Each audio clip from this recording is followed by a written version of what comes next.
Namaste. Before we begin this journey, I want you to look at your own life. We all live in caves, some made of iron and some, like the one we are about to see, made of gold. Today, we are going through a documentary titled The Vacant Mind. In this past episode, The Golden Cage, we are going to learn how a man who had every earthly pleasure, wealth, power, and love realized that his paradise was actually a prison. We all explore the universal human struggle. The moment we stop accepting what we are told and start asking why, we are about to witness the transformation of Prince Siddhartha, not into a god, but into a seeker of truth. Let's step inside the palace of Kapilavastu. Every revolution in human consciousness begins with a single moment of dissatisfaction. 2,500 years ago, in a foothill of Himalaya, a man who had everything decided it was worth and nothing. He was a prince, a warrior, a husband, and a father. He lived in a world where death, age, and pain were legally forbidden from his sight. But you cannot hide the truth from the mind that has begun to ask why. The year is roughly 563 BCE. The Shakya clan rules the kingdom of Kapilavastu.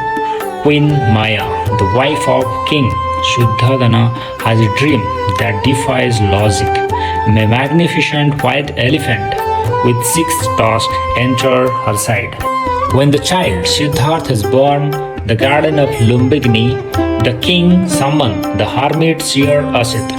The old man looks at the infant and begins to weep, not out of sadness, but because he knows he will be not live to see what this child become. Rishi Ashita tell to Majesty, this boy sits on the edge of 2 worlds.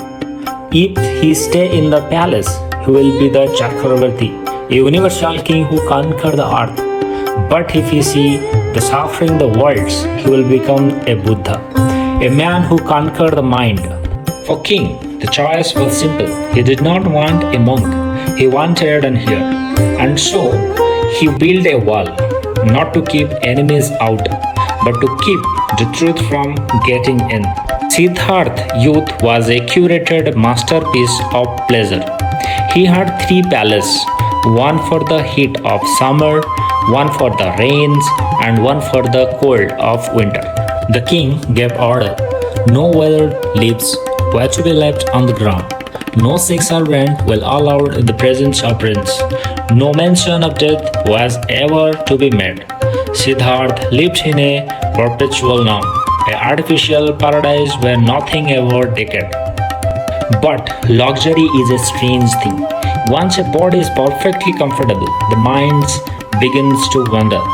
Siddhartha began to feel a divine discontent. He felt like a prisoner in a museum of beautiful things. Siddhartha told to Chanan, my friend, prepare the chariot. I want to see the city, not the city my father shows me, the real one.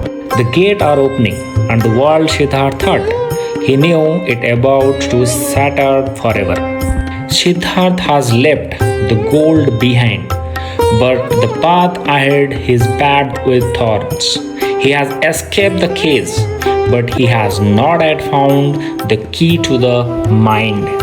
In our next chapter, the journey turns inwards and becomes much more dangerous. We'll follow the Siddhartha into the deep forest of India, where he encountered the great master. We will see him push his body to the absolute breaking point, surviving on a single grain of rice. As he realized that starving the body might not be the way to feed the soul, he transitioned from princess to ascetic begins. If you are ever felt that there is more to life than the gilded cage we live in today, join our community. Like this video if you believe that shaking the truth is worth of sacrifice, and subscribe to the Vacant Mind. By subscribing, you are not just following the channel, you are joining a journey of understanding the root of human consciousness. Do not miss episode 2, where we witness the extreme path. Hit the bell icon so you will be there moment Siddharth enters the forest.